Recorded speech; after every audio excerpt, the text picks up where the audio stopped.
Kegiatan pembukaan latihan ini dihadiri langsung Kolonel CBA Gaguk Octavianus, KB Kangkostrat dan Ketua PSHT Cabang Bogor, Subono Widoyoko.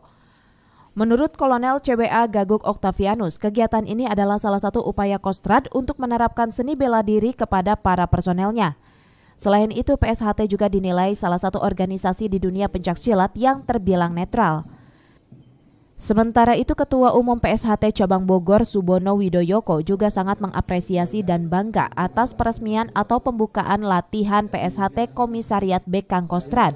Ia berharap ada output besar yang nantinya bisa bermanfaat bagi tanah air tercinta. Saat ini sedikitnya ada 80 personel di B Kangkostrat yang tengah siap melakukan latihan.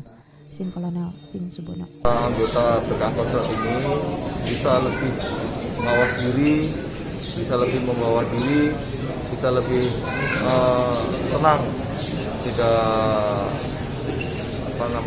terpengaruh oleh situasi kondisi saat ini. Kemudian juga tidak mudah terprovokasi oleh hal-hal yang lain. Kami terima kasih kepada KPK, kepada Kolonel Gaguk yang mempercayakan kepada PSHT untuk membuka latihan di sini. Kami akan berlatih bersama dengan anggota beliau agar supaya badannya sehat, jiwanya sehat, dan juga mengemban tugasnya dengan optimal.